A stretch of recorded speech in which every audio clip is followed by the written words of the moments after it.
Hello from Hong Kong, I'm Bob Lacey. And I'm Maura Quinn. Tonight we're going to meet one of the glamour couples of Hong Kong. And America's favorite teenager from The Cosby Show next. From Hong Kong, the gateway to China.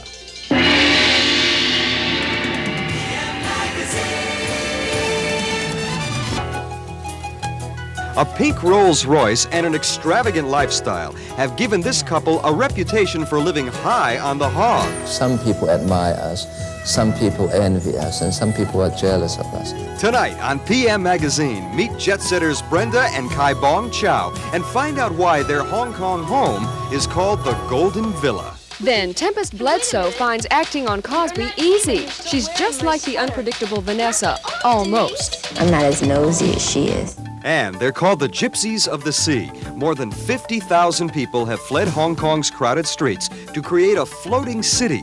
See what life is like for the harbor dwellers of Aberdeen. Good evening and welcome to PM Magazine, coming to you from Hong Kong and Repulse Bay. Hi there, I'm Maura Quinn. Nice to have you with us. I'm Bob Lacey, and boy, is this a beautiful place. And you're probably wondering, where do they get the name Repulse Bay? Well, as the story goes, back around 1846, Her Majesty's ship, the Repulse, pushed back some pirates who were trying to dominate this area, so they named it after the Repulse. And right now, Repulse Bay is very, very popular with tourists. It is pretty. It's also a popular place for people in Hong Kong to live. It's beautiful, desirable, and very expensive. It requires you to have a great deal of money to live around this area. And there are a lot of people in Hong Kong who have lots of money. It's known for having very wealthy families. Most of them like to keep kind of a low profile, but the people we're about to meet are very wealthy and they love to flash their cash. In the exclusive section of Hong Kong, overlooking the South China Sea, is a home called Villa Doro, the Golden Villa. One peek inside explains why.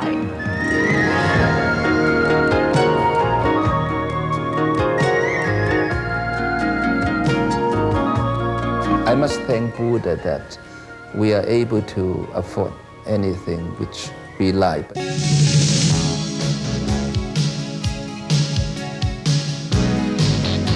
The king of this castle is Kai Bong Chow, a lawyer born of a wealthy family that included 3 knights. His wife Brenda also comes from Hong Kong's upper crust. Together, the Chows are Hong Kong's flashiest couple. They put their money where their house is. When we first came to this site, it was sunset, and the sea opposite of this house was tinged with gold color because the sun sets and it reflects on the water, all gold.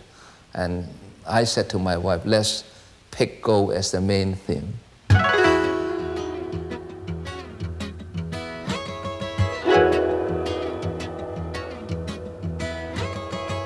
There are things in the Golden Villa that would make King Midas green with envy. Many are one-of-a-kind originals designed by the Chows themselves, like this floor mosaic with 24-karat gold-plated tiles, or this table laminated with dozens of gold coins from around the world. Even the ashtray and lighter are plated with 24-karat gold. The theme continues throughout their 12-room home, from the gold lame bedspread in the boudoir to the gold-plated fixtures in the bathroom. I would say my philosophy of spending money is to spend money on things that I need. Not everything that glitters in this house is gold. The Chows also keep other treasures on hand. Antique vases handed down through generations, a hand-blown glass chandelier imported from Venice, and this unique portrait of Madame Chow. This portrait is made of thousands of culture pearls. All the pearls are hand-sewn on, and I believe they make the density from the computer, and then they will sew on the pearl, the culture pearl, according to the density. That's why to make the likeness of your face. The Chow's opulent lifestyle has made them Hong Kong's most celebrated couple. They've appeared on TV in several countries and keep scrapbooks filled with articles from magazines around the world. They love the attention and see their home as a chance to express themselves. I would say so because when I was a little boy, I wanted to go to Hollywood to become a sort of film director, producer, scenery designer, all rolled into one. And my parents objected this. So now I've grown up to be a lawyer. My wife and I just like to design things together to have an artistic outlet. The pièce de résistance in the Golden Villa is the ballroom. It contains an illuminated mural designed by the Chows. It took an artist more than a year to build it. The centerpiece of the room is a hand-carved table with gold place settings for 12. The tabletop and the backrest of the chairs are ordered from Italy, and they are hand-carved. The top of the floral design is covered with gold leaf. And this Chinese crockery, we bought it from all parts of the world. Some are made in Hong Kong, handmade. And this dish is handmade in Sri Lanka. This set is bought in France. And whenever we see something interesting, we just grab it for the house. You told me earlier that you don't like to discuss money. How do you feel about discussing money and how much things are worth? How much is all of this worth? Some of the media, they have exaggerated the amount and they just guess how much. But I've never talked about money. I think talking of money is rather vulgar. I would rather people appreciate the things which we have designed or created.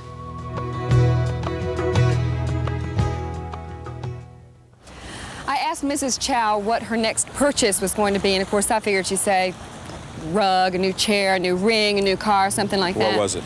She wanted to buy a medium-sized hotel in Paris. And my mouth dropped open. She said, and he said that he wanted to buy a villa in the south of Spain. I have an idea how they're going to decorate it already. Pink or gold, there one of you the two. go. Yeah, Has to what be. a couple, I'll tell you what. They were fun. Next on PM Magazine, America's favorite teenager from The Cosby Show.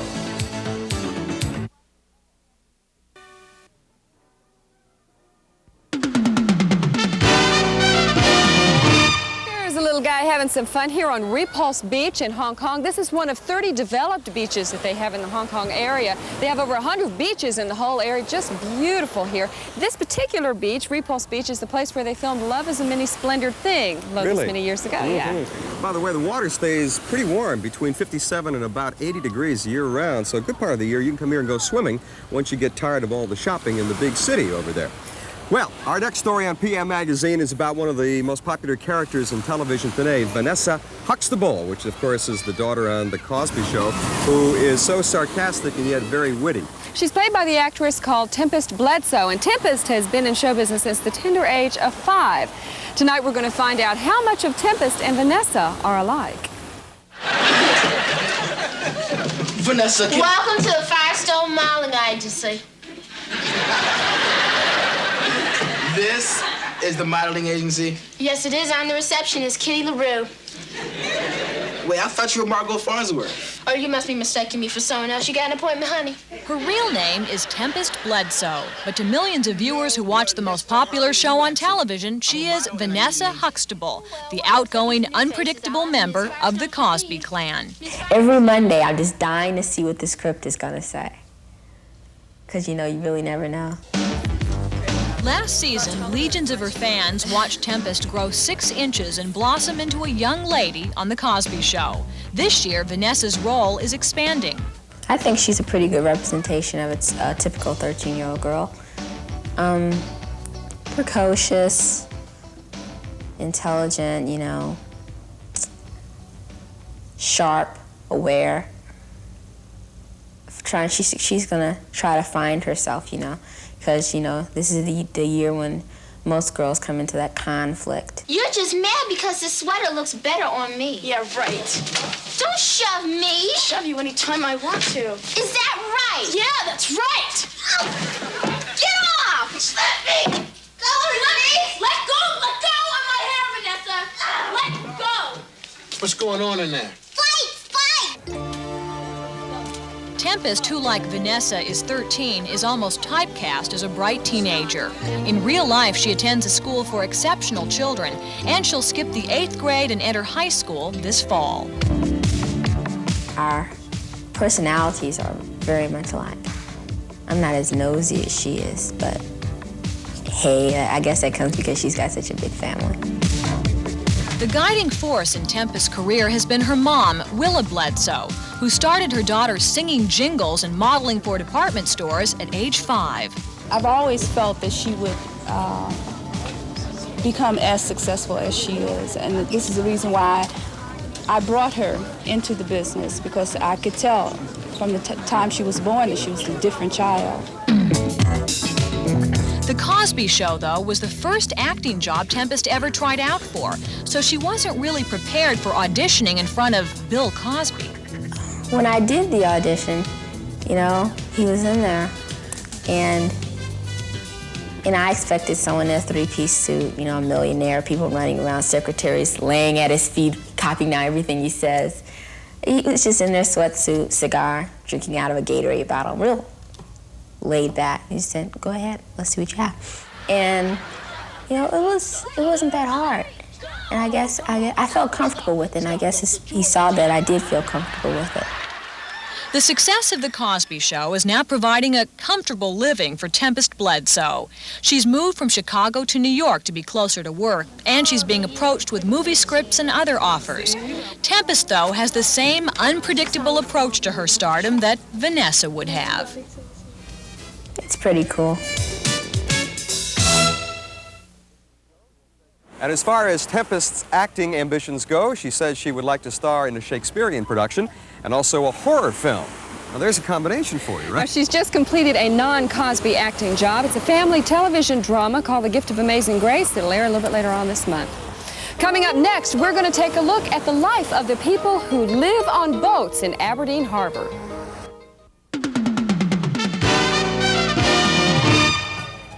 You're looking at a beautiful tile statue of the Chinese immortal Lin. Now, Lin would overlook the fishermen who would go out to the South China Sea here at Repulse Bay and beyond and watch out for them. This statue and many others were put together by the folks with the Lifeguard Club here at Repulse Bay, and I've never seen anything like this in my life. It really is something special. As you can imagine, the sea is so important to the people of Hong Kong. Hong Kong Harbor is the third busiest seaport in the entire world. And if you look out amongst all the containerized ships and the cruise ships that you see, the very modern vessels, there is still the Chinese junk. It is as if the land can hold no more. Over 11,000 people occupy each square mile of Hong Kong. The search for space has spilled into the harbors, where, on the water, there floats a city. 250,000 people, whose homes are the boats they build. The Shui Zhen, the sea gypsies of Hong Kong. Their homes are sampans and junks, seaworthy testaments to an ancient way of life. The sea culture, those who live on and by the grace of the sea.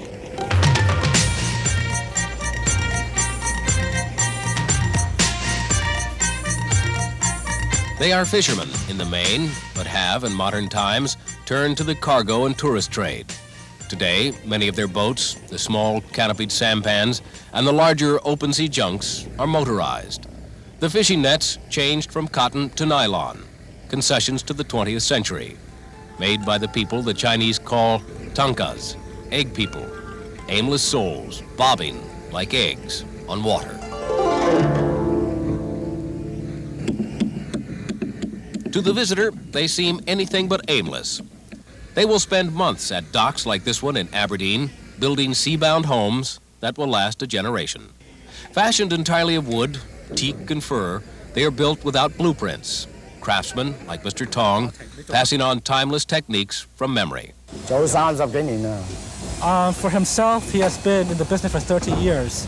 After a 3-year apprenticeship scheme, he opened his own dockyard in Aberdeen. When he was in the apprentice school, he was a master. And whatever the master told him, he did for the first 3 years. There were no blueprints, all memorization of everything, start to finish. Modern technology is not available in Hong Kong in those days, about 20, 30 years back. So he needed to learn the old master way, he says, and they are for a long time in the sea. Traditional construction, as much art as function. But while the junks themselves can be made to last, it is the culture that builds them that is in danger of disappearing. The outsiders may appreciate this a lot because it's beautiful, it's unique to Hong Kong. But unfortunately, you're not, as one here has to work. The heat, suffering heat stroke in the summers. There's typhoon season, there's no work. So the workers are put off with no pay. And you say they're appreciated in Hong Kong by locals, Not really, because it's a tough life and no one wants to be in the business anymore.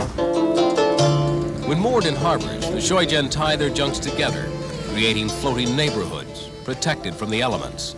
But each morning, fishing junks like this one, belonging to the Liu family, strike out alone. The Liu's junk is a complete floating dwelling, where Mr. Liu and his family of 7, including grandchild, sleep, cook, work, and pray. The prayers are to Buddhist and Taoist deities, like Ting Hao, the goddess of seafarers, that the fish be plentiful and the seas be fair. Mr. Liu and his sons are careful not to overfish an area. They take just what they need to feed the family and a bit for market. Today's catch is about average. I'm proud to be a fisherman in Hong Kong, but there are very many uncontrollable items, such as weather, that we cannot control, making a very tough life here without a steady income.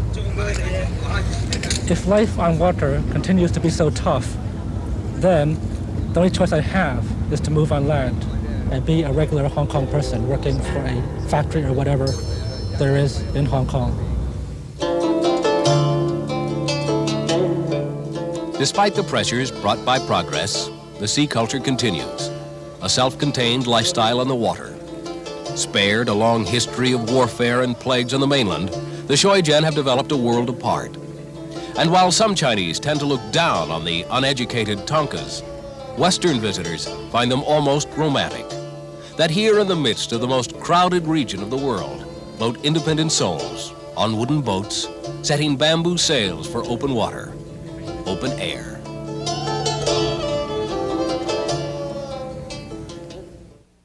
Most of the very traditional sailing junks are based in the People's Republic of China because the diesel is taking over in modern Hong Kong. And they're hoping that the junk doesn't disappear forever, but even if it does, it will always be a symbol of the city of Hong Kong. It's a neat-looking boat, I'll tell you. It's gorgeous. just fantastic. Next up on PM Magazine, we'll stay on the water as we take you to California for a skimboarding championship.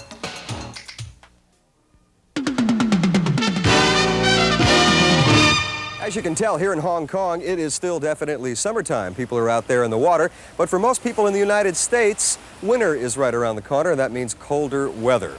Well, that doesn't apply in Southern California. It stays summer there a good part of the year. However, when winter does arrive, the waves are smaller for the surfers. So they have to invent a new sport.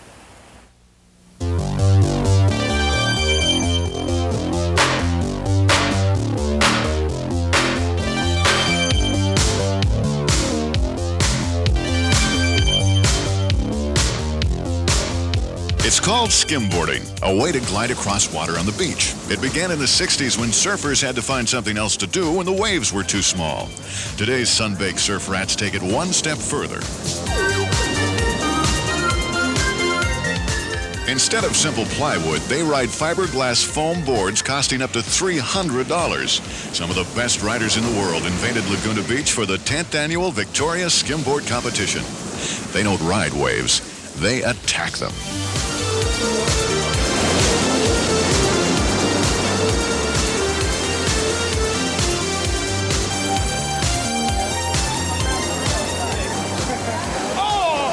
Sometimes the wave wins. When a 6-foot wall of water slams into hard-packed sand, it can leave boards and riders in pieces. What's your mother think of you doing this? She doesn't like me doing it because she thinks it's too dangerous. She doesn't like the idea of it being right on the sand, break your neck or something, because there are a lot of risks you take doing it. Most kids are fearless, but this is something else. While their battle-scarred buddies are strewn on the beach, only the toughest warriors of the water have the guts to charge ahead.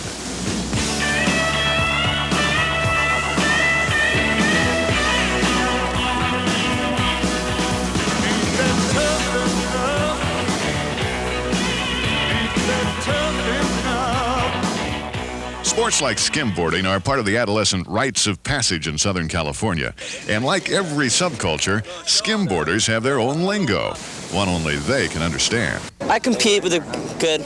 You know, Shred's out there down here at Lisa today. You do a little whoop-de-doobs, do 360s in the air, pull them off. The crowd loves them. Hitting the waves, going for tubes. You hit a big wave, and you're just going for it. It's killer. Get a big bowl, big green room, stoked.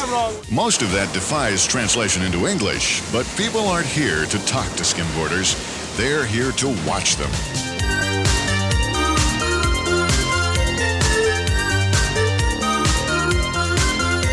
Give me like daily action at the touch of a button, flying through hyperspace. In case you're wondering how skimboarding is judged, they're judged in two different categories. The first category is you have to get on your skimboard, go out into the water front ways, and then come back. Turn around and come backwards. And then the second one is a freestyle. You have to make up some kind of freestyle movement that catapults you up and over a wave. And if you can, in fact, complete a complete flip, a 360, you get tons of points. You're a hot Guaranteed dog. winner. All right. I really enjoyed the show. I hope you did too tonight.